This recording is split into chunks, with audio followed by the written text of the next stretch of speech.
हाँ, तो राधे राधे बच्चों। सबसे पहले तो आपको रिपब्लिक डे की बहुत सारी शुभकामनाएं। और आज 26 जनवरी है, मतलब कि गणतंत्र दिवस है, रिपब्लिक डे है। इसके लिए मैं आपको बहुत सारी बधाइयां देता हूं। और कुछ वर्ड्स हैं, कुछ तीन चार वर्ड्स हैं, वो आप अपने दिमाग में याद रखिएगा। हमारा जो कॉन्स्टिट्यूशन है वो हमारा सबसे बड़ा प्राइड है, तो इस बात को हमेशा अपने दिल में याद रखते चलिएगा, अपने देश का सम्मान कीजिएगा। ये सबसे ज्यादा जरूरी है। इस चीज को हमेशा अपने दिमाग में और अपने मन में और अपने दिल में हमें रखना चाहिए। तो चलिए आज की वीडियो को स्टार्ट करते हैं। तो प्यारे बच्चों, आज की इस वीडियो में मैं आपको बताने वाला हूं क्लास 12th और 10th की ग्रामर सेक्शन के अंदर एक आर्टिकल डिटरमिनर जो है वो आपसे पूछता है। 100% है कि आपको एक नंबर का एग्जाम में पूछेगा ही पूछेगा। तो आज की इस वीडियो में मैं आपको पूरी तरह से क्लियर कर देने वाला हूं कि किस तरह से एग्जाम में क्वेश्चंस बनने वाले हैं। बहुत इंपॉर्टेंट टॉपिक है ये, आपका एग्जाम में 100% पूछा जाएगा। इस वीडियो को देखने के बाद आपका कोई भी डाउट जो है वो इससे रिलेटेड तो नहीं रहेगा। तो प्यारे बच्चों, ये 5 मिनट के अंदर ही मैं आपको सिखा दूंगा कि ए एन और द का यूज इंग्लिश ग्रामर में किस तरह से किया जाता है। और सभी के एग्जाम में 100% है कि वो पूछेगा ही पूछेगा। इस वीडियो को देखने के बाद मुझे नहीं लगता कि कोई भी डाउट जो है वो आपके दिमाग में रह जाएगा। बिल्कुल 100% सारे डाउट्स जो है वो एकदम बढ़िया तरीके से आपके क्लियर हो जाने वाले। तो बस वीडियो के अंदर बिल्कुल बढ़िया तरीके से बने रहिएगा और चीजों को देखिएगा कि किस तरह से इसका यूज किया जाता है। तो चलिए वीडियो को स्टार्ट करते हैं हंसते हंसते। तो प्यारे बच्चों, ए एन और द का यूज एग्जाम में पूछा जाता है और कभी कभी नो आर्टिकल का ऑप्शंस भी दिया हुआ होता है। तो अपन इन चारों को अच्छी तरह से देख लेते हैं। सबसे पहले हम बात करते हैं यूज ऑफ ए की, कि ए का यूज कहां पे किया जाता है। तो प्यारे बच्चों बिल्कुल ध्यान से सुनिएगा। मान लीजिए आपके सामने कोई भी नाउन लिखा हुआ है, ठीक है ना। उस नाउन के अंदर अगर उसका प्रोनाउंसिएशन करने पर अगर आपको व्यंजन का साउंड आता है, मतलब कि कॉन्सोनेंट का साउंड आता है, इन दिस केस हमें यूज करना होता है ए का। बिल्कुल ध्यान से सुनिए मैं क्या बोल रहा हूं। मतलब मान लीजिए आपने किसी शब्द को प्रोनाउंस किया, प्रोनाउंस करने के बाद उसमें जो कॉन्सोनेंट साउंड अगर प्रोड्यूस होता है तो उसके लिए हमको किसका यूज करना होता है, ए का यूज करना होता है। मैं सिंपल लैंग्वेज में बोलूं, मान लीजिए आपने कोई शब्द को पढ़ा और उस शब्द के अंदर जो प्रोनाउंसिएशन आएगा वो का से लेके क्या तक का आएगा, तो वहां पर हम ए लगाएंगे। मैं आपको एग्जांपल दे देता हूं।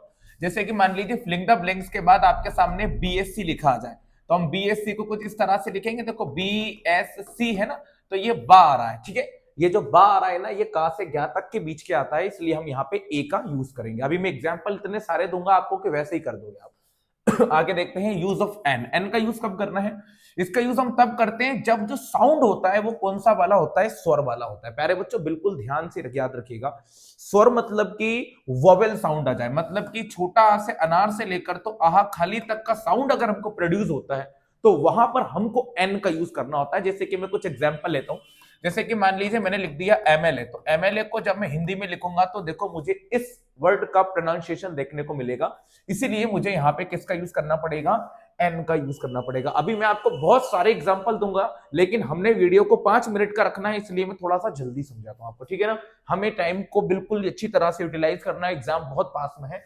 आगे देखते हैं कि दा का यूज कैसे करते हैं। सुनिएगा ध्यान से। दा का यूज स्पेसिफिक थिंग के साथ किया जाता है, विशेष चीजों के साथ किया जाता है।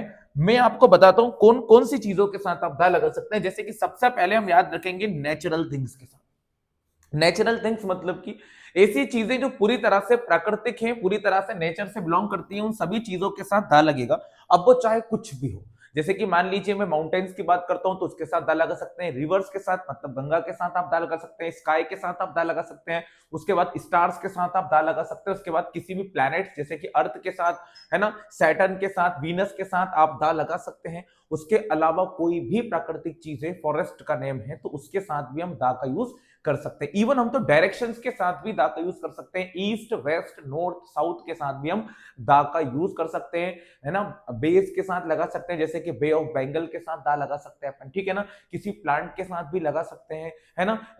फॉरेस्ट के साथ लगा सकते हैं ना। इन सभी चीजों के साथ हम किसका यूज कर सकते हैं, दा का यूज कर सकते हैं, ठीक है। ऑसिन्स के साथ लगा सकते हैं।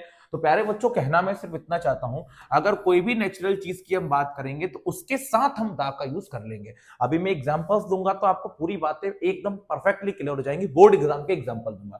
आगे देखते हैं आर्टिफिशियल थिंग्स के साथ भी दा का यूज होता है। आर्टिफिशियल चीज मतलब कि जो इंसानों के द्वारा क्रिएट की गई हो, man made things but only unique thing. ऐसी चीज जो एक हो, इंसानों के द्वारा बनी हो। जैसे कि हम कुछ हिस्टोरिकल प्लेस के एग्जांपल ले सकते हैं।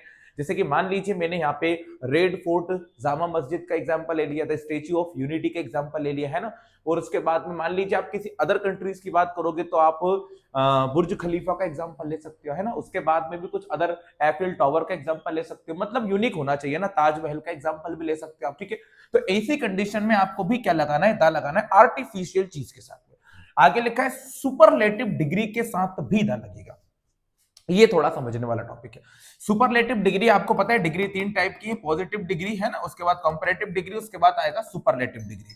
तो सुपरलेटिव डिग्री के साथ ही हमको क्या लगाना रहेगा, द। जैसे कि आपने एक वर्ड पढ़ा हुआ है जैसे कि गुड, ठीक है। गुड की कंपैरेटिव डिग्री होती है बेटर और सुपरलेटिव डिग्री होती है बेस्ट, तो इसके साथ आपको द लगाना पड़ेगा, द बेस्ट, ठीक है। जैसे कि मान लीजिए एक डिग्री होती है बिग, बिग की कंपैरेटिव डिग्री होती है बिगर, सुपरलेटिव डिग्री होती है बिगेस्ट, तो बिगेस्ट के साथ भी क्या लग जाएगा, दा लग जाएगा, ठीक है। जैसे कि एक और वर्ड लिख देता हूं, जैसे कि लार्ज होता है, लार्ज की कंपैरेटिव डिग्री होती है लार्जर और सुपरलेटिव डिग्री होती है लार्जेस्ट, तो लार्जेस्ट के साथ भी दा लग जाएगा, ठीक है। और लिख देता हूं, जैसे कि स्मॉल होता है, स्मॉल की कंपैरेटिव डिग्री होती है स्मॉलर और सुपरलेटिव डिग्री होती है स्मॉलेस्ट, तो इसके साथ भी दा लग जाएगा, ठीक है ना। जैसे कि एक और एग्जांपल आता है टॉल, टॉल की होती है टॉलर और सुपरलेटिव डिग्री होती है टॉलेस्ट, तो इसके साथ भी दा लग जाएगा। मतलब दा का यूज हमको कहां करना है, सुपरलेटिव डिग्री के साथ दा का यूज करना रहेगा, जैसे कि बेस्ट, बिगेस्ट, लार्जेस्ट, स्मॉलेस्ट और टॉलेस्ट, ठीक है। प्यारे बच्चों ईएसटी लास्ट में दिख जाता है तो वही सुपरलेटिव डिग्री हो जाती है, ठीक है। लेकिन कुछ डिग्रियां ईएसटी लगाकर नहीं भी बनती, जैसे कि मान लीजिए मैंने ब्यूटीफुल को लिख दिया, तो ब्यूटीफुल की सुपरलेटिव डिग्री होती है मोस्ट ब्यूटीफुल, ठीक है। तो द मोस्ट ब्यूटीफुल लिखेंगे। आपको अगर मोस्ट वाला शब्द भी दिख जाता है तो भी आप किसका यूज कर लेंगे, द का यूज कर लेंगे। क्लियर हो गई। अब ऐसा मत सोच लीजिएगा कि सर ऑनेस्ट के अंदर भी ईएसटी आता है तो मैं द लगा लूं, ये एक नाउन है, ठीक है ना, इसके साथ नहीं लगा सकते आप, ठीक है ना। चलिए अपन ध्यान से देखते हैं आगे क्या लिखा हुआ है। पहले मैंने बताया नेचुरल चीजों के साथ द लगेगा, फिर मैंने आपको बताया आर्टिफिशियल चीजों के साथ द लगेगा, फिर मैंने बताया सुपरलेटिव डिग्री के साथ द लगेगा। उसके बाद याद रखो कि जितनी भी फेमस थिंग्स होती हैं उसके साथ भी दा का यूज किया जा सकता है। फेमस मतलब कि समझो बात को, फेमस मतलब कि ऐसी चीजें जो बहुत ज्यादा पॉपुलर हो उनके साथ भी दा लगा सकते हैं। इसके अलावा होली थिंग्स के साथ, जैसे कि मान लीजिए किसी बुक की बात कर रहे हैं अपन, ठीक है ना, होली बुक की बात कर रहे हैं ना, रिलीजियस बुक की बात कर रहे हैं तो दा लग जाएगा। जैसे रामायण के साथ दा लग सकता है, गीता के साथ दा लग सकता है ना। उसके बाद कुरान के साथ दा लग सकता है, बाइबल के साथ दा लग सकता है, किसी ग्रेट नोवेल के साथ भी दा का यूज किया जा सकता है। ऐसी कंडीशन में दा लगेगा। ग्रेट मैन के साथ भी दा का यूज किया जाएगा, ठीक है, याद रखेंगे ग्रेट मैन के साथ भी दा का यूज किया जाएगा, जो वर्ल्ड हिस्ट्री में आते हैं, ठीक है, इनके साथ भी हम दा का यूज कर सकते हैं। इसके अलावा हम बात करें किसी भी पॉपुलर या फेमस पोस्ट के साथ दा लग सकता है जो एक ही हो, जैसे कि प्रेसिडेंट हो गया, जैसे कि प्राइम मिनिस्टर हो गया, है ना, इनके साथ भी हम दा का यूज कर सकते हैं। इसके अलावा अगर मैं बात करूं किसी डिसीजेस की बात हो जाए तो वहां पे दा नहीं लगाना आपको, ठीक है ना। उसके बाद में किसी भी कंट्री की बात हो जाए तो वहां पे आपको दा नहीं लगाना। हाँ, यूनियन टेरिटरीज के साथ दा लगा सकते हो आप, ठीक है ना। जैसे कि मान लीजिए यूनियन कंट्रीज के साथ लगा सकते हैं, जैसे द यूएसए बोल सकते हो आप, द यूके कह सकते हो आप, ऐसी कंडीशन में दा का यूज कर सकते हैं। अब चलिए हम कुछ क्वेश्चंस को देख लेते हैं कि एग्जाम में किस तरह से पूछे जाते हैं। फिर से रिपीट करूंगा, ए का यूज तब करेंगे जब आपको का से लेके ज्ञा तक का साउंड मिलता है, और एन का यूज तब करेंगे जब हमको साउंड आ से लेके आह तक का मिलता है, और दा का यूज आर्टिफिशियल चीजों के साथ, नेचुरल चीजों के साथ, सुपरलेटिव डिग्री के साथ, फेमस थिंग्स के साथ, होली थिंग्स के साथ, होली बुक्स के साथ, ग्रेट मैन के साथ, फेमस पोस्ट के साथ भी किया जा सकता है। और दा का यूज एक और जगह पर हो सकता है जब आपको किसी चीज के बारे में पहले से ही पता हो, ठीक है ना, क्योंकि जो दा होता है ना वो डेफिनेट आर्टिकल का काम करता है। डेफिनेट मतलब कि जो पहले से ही फिक्स है। जैसे कि मैं एग्जांपल ले सकता हूं, मेरे पास एक कार है और कार बहुत ही सुंदर है, तो मैं इसको इंग्लिश में ऐसे बोलूंगा, I have a car and the car is beautiful. तो प्यारे बच्चों मैंने पहले सेंटेंस में कार के साथ ए लगाया क्योंकि मैं वहां पे उसको डिफाइन कर रहा था, ठीक है ना। लेकिन दूसरे सेंटेंस में वो डिफाइन पहले से हो चुकी तो ऐसी कंडीशन में आपको दा लगाना रहेगा, ठीक है। अब आगे कुछ एग्जांपल देखते हैं, टाइम खर्च नहीं करते हैं। जैसा कि सबसे पहला एग्जांपल लिखा है, ही इज ऑनेस्ट, ठीक है। अब मैं आपको नीचे करके स्लाइड को दिखाता हूं ताकि बात बहुत जल्दी तरह से क्लियर हो जाए, ठीक है ना। यहाँ पे लिखा हुआ है ऑनेस्ट। अब ऑनेस्ट को जब मैं हिंदी में लिखूंगा ना तो आ वाला वर्ड आएगा, तो यहाँ पे एन लग जाएगा। इस तरह से आपको इसे यूज करना होता है, ठीक है ना। अब मैं यहाँ पे देखूंगा ऑनरेबल लिखा है, ऑनरेबल को भी मैं हिंदी में लिखूंगा तो आएगा, तो इसके अंदर भी किसका यूज हो जाएगा, एन का ही यूज हो जाएगा। ऐसे आपको यूज करना है। एक मिनट रुक जाइए ना।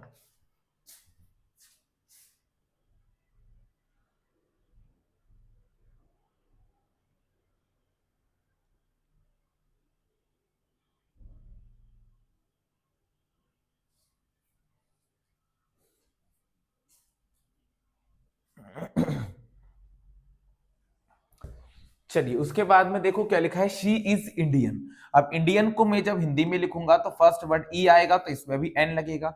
यूरोपियन को मैं लिखूंगा तो फर्स्ट वर्ड या आएगा तो इसमें ए लग जाएगा। देखो बेस्ट जो होती है वो सुपरलेटिव डिग्री होती है, इसमें दा लग जाएगा, ठीक है ना। Rohit is days NSS member, तो यहाँ पे एनएसएस को मैं हिंदी में लिखूंगा तो ये ए आएगा तो इसके अंदर हम एन लगा लेंगे। प्राइम मिनिस्टर में दा लगेगा, सन के अंदर भी दा लगेगा, ईस्ट के अंदर भी दा लगेगा। प्यारे बच्चों इस तरह से इसे यूज किया जाता है, ठीक है ना। उसके बाद मून के साथ भी दा का यूज करेंगे, स्काई के साथ भी दा का यूज करेंगे। नेचुरल चीजें हैं, नेचुरल चीजें हैं, नेचुरल चीजें। क्लियर हो गई बात। आगे के कुछ सेंटेंसेस अपन देख लेते हैं किस तरह से अपन को देखना है। 9 तक के सेंटेंस मैंने फिल कर दिए। आगे लिखा हुआ है this earth moves around the sun, तो हम यहाँ पे अर्थ के साथ दा लगाएंगे, नेचुरल चीजें, और सन के साथ भी दा लगाएंगे, नेचुरल चीजें।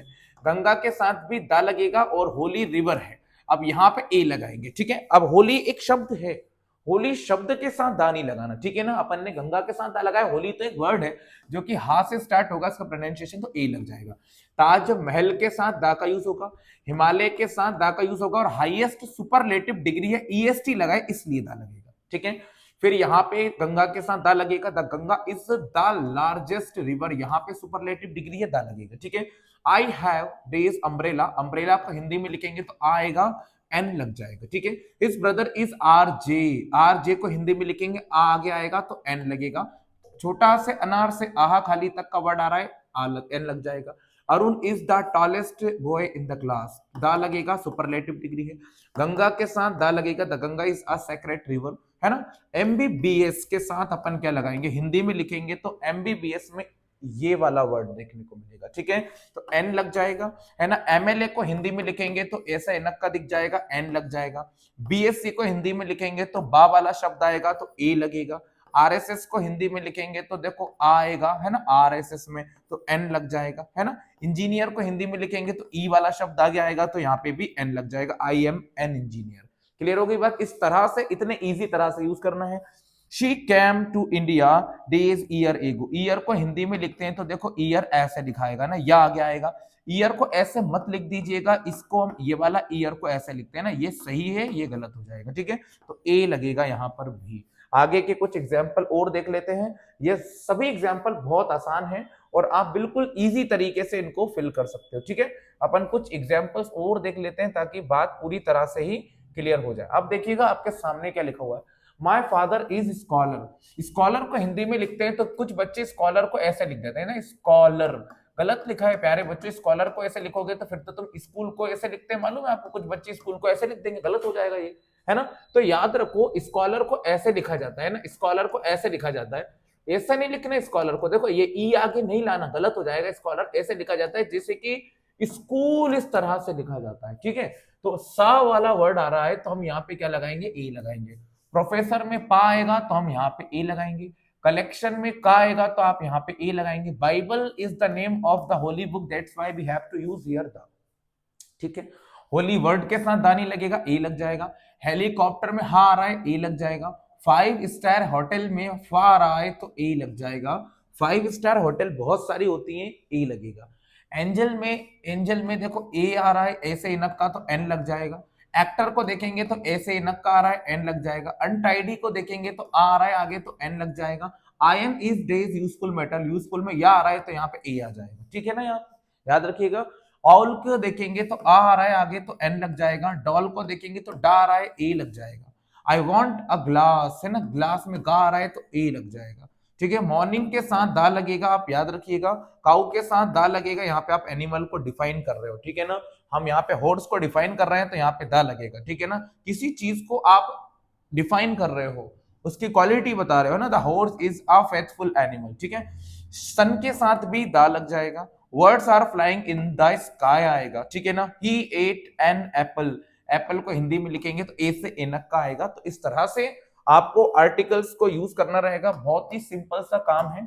इसके अलावा 10th और 12th क्लास का कोई सा भी डाउटफुल हो वीडियो, कोई सी भी डाउट से आप वीडियो से देखते रहें, आपको बहुत बढ़िया कंटेंट हम प्रोवाइड कर रहे हैं और बहुत ही बढ़िया तरीके से चीजें आपको समझ में आने वाली हैं।